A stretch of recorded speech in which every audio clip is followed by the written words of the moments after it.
Kaba Mori de Bouaké, Namori Ismaël Dosso et son Altesse Adama Sogodo de Côte d'Ivoire, mes trois chers messieurs. Vous me demandez donc d'où me vient l'inspiration. J'essaie juste de garder un maximum de distance avec les sujets dont je parle parce que, comme on l'avait dit mon prof de photo, ne prenez pas de photos de vos proches parce que vous pensez toujours qu'elles sont belles. Et parce que vous n'avez aucune objectivité pour pouvoir juger si vous l'appréciez ou pas en fait. Voilà, c'est tout. Et donc de la même manière, j'essaye de composer et d'écrire mes chansons en gardant distance avec les histoires que je raconte. Ouais. Soumahoro Amara de Grand Bassam en Côte d'Ivoire et Sheiki de Londres de Bamako. Donc en fait, Sheiki, tu viens de Londres et de Bamako. Donc physiquement, ce n'est pas possible d'être à ces deux endroits au même moment. Donc blague pourrie, excuse-moi. Qu'est-ce qui m'a motivé à chanter? Bonne question en fait. Ce qui m'a motivé à chanter, c'était, je crois que ce sont les percussions d'abord en fait. Dans l'ordre, c'était les percussions. C'est ça qui m'a toujours parlé. Le rythme, voilà, le rap, c'est ce qui m'intéressait dans le rap aussi. C'était une façon de chanter avec du rythme. Voilà, c'est ça qui m'a toujours touché en fait. Mamadou Diane Diallo de Dakar. LIG, Birama Kone de Bamako et Trésor Wiz, la légende du Burkina Faso. Rien que ça, monsieur. Messieurs, pourquoi le titre Papa Outé? Quel souvenir de votre papa vous est venu en tête quand vous avez chanté cette chanson victoire de la musique? Bonne question. Donc alors, pour répondre à la première question, pourquoi le titre Papa Outé? Parce que c'est une question qui se pose avec ou sans papa, je trouve. Donc présent ou pas présent, ou qu'on estime assez présent ou qu'on estime pas assez présent, c'est une question qui se pose en général, je trouve. Parce que même le père le plus présent qui soit, la phrase qu'on lui dit quand on est ado, c'est qu'il pense que t'as jamais été là pour moi. Et la mère, on lui dit toujours, t'as toujours été derrière, t'es toujours derrière mes boîtes. Ça s'appelle simplement la famille et qu'il soit assez ou pas assez présent à notre bout, en fait, c'est son rôle d'être absent. Parce que cette distance, c'est l'autorité qu'on lui demande en fait. Alors qu'il soit papa ou qu'il soit maman, papa, couple homosexuel ou pas, peu importe. Il y en a un qui prend toujours ce rôle d'un peu d'autorité, et l'autorité c'est un peu l'absence. Et cette absence elle est présente uniquement à un moment pour nous remettre les idées en place. Je fais un peu ce geste un peu violent, mais s'il n'y a pas de père, à un moment le grand frère prend ce rôle-là, ou bien s'il n'y a pas d'autorité paternelle ou masculine, il y a une mère, une fille qui prend ça, ce rôle-là, qui vient un peu remettre les idées en place. Donc voilà, et j'y ai pensé forcément, que ce soit mon autorité paternelle ou bien mon vrai père, les deux, quoi. Il y a mon grand frère, il y a mes grands frères, il y a mon père. Ils ont tous eu ce rôle un peu d'autorité pour moi. Et voilà, j'ai pensé à eux. Archiduc Théodore de N'Djamena. Comment est-il marié? Pourquoi? Alors, est-ce que je suis marié? Non. Alors, c'est vrai que je sens cette question un petit peu... je me sens un peu mal vu dans ton pourquoi. Alors oui, j'essaye de la trouver. Et voilà, c'est vrai que j'ai mis un peu de temps. Et peut-être que j'ai un peu trop les yeux rivés sur le travail. À défaut, à tort d'ailleurs. Mais je sais que ça c'est un peu mon défaut. C'est le danger d'ailleurs. Comme toutes les addictions d'ailleurs.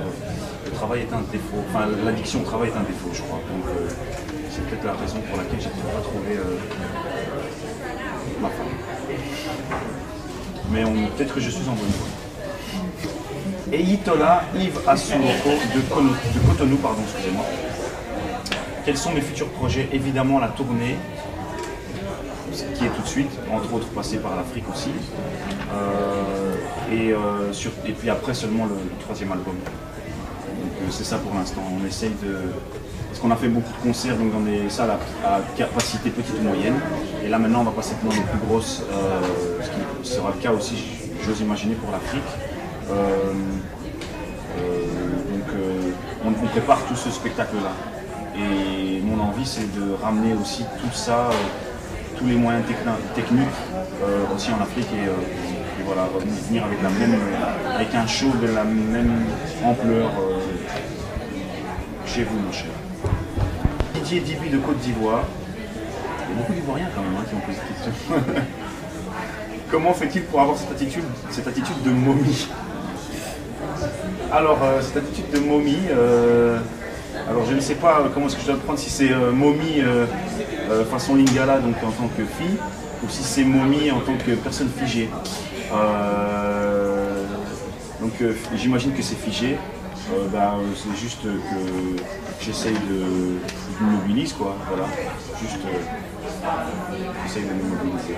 Ou bien si c'est momie façon Lingala, c'est plutôt l'attitude voici, du rythme. Le travail est un défaut, enfin l'addiction au travail est un défaut, je crois. Donc c'est peut-être la raison pour laquelle j'ai pas trouvé ma femme. Mais peut-être que je suis en bonne voie. Eyitola Yves Asumoko de Cotonou, pardon, excusez-moi. Quels sont mes futurs projets? Évidemment la tournée, qui est tout de suite, entre autres passer par l'Afrique aussi. Et puis après seulement le troisième album. Donc c'est ça pour l'instant. On essaye de. Parce qu'on a fait beaucoup de concerts donc dans des salles à capacité petite ou moyenne. Et là maintenant on va passer dans les plus grosses, ce qui sera le cas aussi, j'ose imaginer, pour l'Afrique. On prépare tout ce spectacle-là. Et mon envie, c'est de ramener aussi tout ça, tous les moyens techniques, donc présents ou pas présents, ou qu'on estime assez présents ou qu'on estime pas assez présents. C'est une question qui se pose en général, je trouve. Parce que même le père le plus présent qui soit, la phrase qu'on lui dit quand on est ado, c'est qu'il faut que tu n'as jamais été là pour moi. Et la mère, on lui dit toujours, tu as toujours été derrière, tu es toujours derrière mes boîtes. Ça s'appelle simplement la famille, et qu'il soit assez ou pas assez présent à notre goût, en fait, c'est son rôle d'être absent. Parce que cette distance, c'est l'autorité qu'on lui demande, en fait. Alors qu'il soit papa ou qu'il soit maman, papa, couple homosexuel ou pas, peu importe. Il y en a un qui prend toujours ce rôle d'un peu d'autorité, et l'autorité, c'est un peu l'absence. Et cette absence, elle est présente uniquement à un moment pour nous remettre les idées en place, quoi. Je fais un peu ce geste un peu violent, mais s'il n'y a pas de père, à un moment, le grand frère prend ce rôle-là, ou bien s'il n'y a pas d'autorité paternelle ou masculine, il y a une mère, une fille qui prend ça, ce rôle-là, qui vient un peu remettre. Excuse-moi. Qu'est-ce qui m'a motivé à chanter? Bonne question, en fait. Ce qui m'a motivé à chanter, c'était, je crois que ce sont les percussions d'abord, en fait. Dans l'ordre, c'était les percussions. C'est ça qui m'a toujours parlé. Le rythme, voilà, le rap, c'est ce qui m'intéressait dans le rap aussi. C'était une façon de chanter avec du rythme. Voilà, c'est ça qui m'a toujours touché, en fait. Mamadou Diane Diallo de Dakar, LIG Birama Kone de Bamako et Trésor Wiz, la légende du Burkina Faso. Rien que ça, monsieur. Messieurs, pourquoi le titre Papa Outé? Quel souvenir de votre papa vous est venu en tête quand vous avez chanté cette chanson victoire de la musique? Bonne question. Donc alors, pour répondre à la première question, pourquoi le titre Papa Outé? Parce que c'est une question qui se pose avec ou sans papa, je trouve. Kaba Mori de Bouaké, Namori Ismaël Dosso et son Altesse Adama Sogodo de Côte d'Ivoire. Mes trois chers messieurs, vous me demandez donc d'où me vient l'inspiration. J'essaie juste de garder un maximum de distance avec les sujets dont je parle, parce que, comme on l'avait dit mon prof de photo, ne prenez pas de photos de vos proches parce que vous pensez toujours qu'elles sont belles. Et parce que vous n'avez aucune objectivité pour pouvoir juger si vous l'appréciez ou pas, en fait. Voilà, c'est tout. Et donc de la même manière, j'essaie de composer et d'écrire mes chansons en gardant distance avec les histoires que je raconte. Ouais. Soumahoro Amara de Grand Bassam en Côte d'Ivoire et Sheiki de Londres de Bamako. Donc en fait, Sheiki, tu nous viens de Londres et de Bamako. Donc physiquement, ce n'est pas possible d'être à ces deux endroits au même moment. Donc blague pour les idées en place. Donc voilà, et j'y ai pensé forcément, que ce soit mon autorité paternelle ou bien mon vrai père. Les deux, quoi. Il y a mon grand frère, il y a mes grands frères, il y a mon père. Ils ont tous eu ce rôle un peu d'autorité pour moi. Et voilà, j'ai pensé à eux. Archiduc Théodore de N'Djamena. Stromae est-il marié? Pourquoi? Alors, est-ce que je suis marié? Non. Alors, c'est vrai que je sens cette question un petit peu... je me sens un peu mal vu dans ton pourquoi. Alors oui, j'essaye de la trouver et voilà, c'est vrai que j'ai mis un peu de temps et peut-être que j'ai un peu trop les yeux rivés sur le travail, à défaut, à tort d'ailleurs, mais je sais que ça c'est un peu mon défaut, c'est le danger d'ailleurs, comme toutes les addictions d'ailleurs.